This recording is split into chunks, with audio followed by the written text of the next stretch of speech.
part of the conversation, we were kind of talking past each other. And we realized in the conversation that he was talking at that very high level financial management, and how they just need to pull data from whatever tools are out there.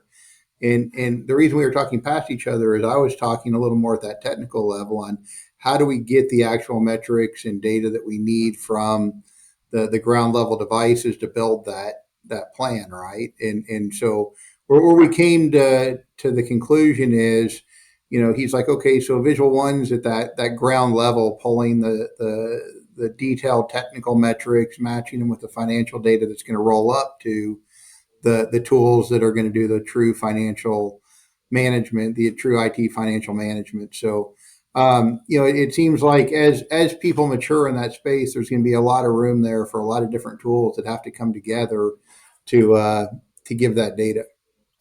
I mean, there's a lot of tools already out there today.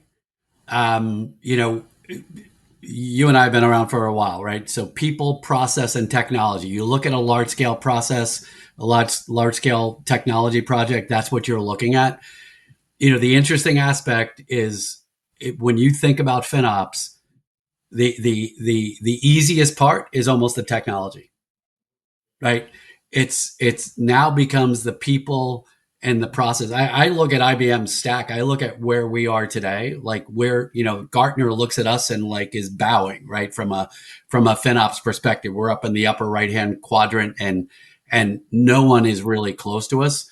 But at the end of the day, that people in that process, and again, not to kind of beat a dead horse, but that's where the value of having clear, engaged, and almost harnessing the FinOps motion as organizations are, because they're going to be dealing with a lot of difficult questions, right? Just, the engineer has run the technology shop forever and ever and ever. And now you've got a finance guy over here that's saying, hey, wait a minute, Phil, why are you doing that? And what about this technology? And that's hard, right? It's, you think, how do you interact when someone tells you how to do your job, essentially, right? But that's not what FinOps is all about. It's really about, kind of taking a step back and understanding that, hey, we're all in the boat together, right? FinOps is about accountability. It's about collaboration.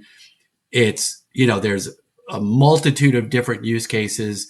And as these organizations start to drive true FinOps solution, they're going to start to incorporate the data center, and they're going to start to bring those data center teams into the fold. And honestly, I see it today with some really advanced FinOps teams that are out there that have been doing it forever.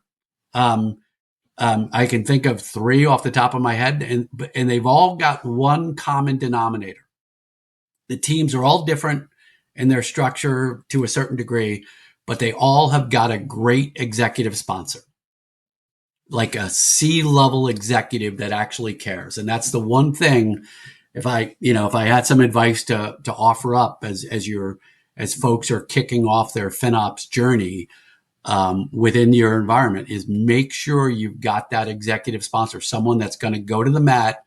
They're going to care about FinOps, and they're going to care about the positive business outcomes that are trying to be driven.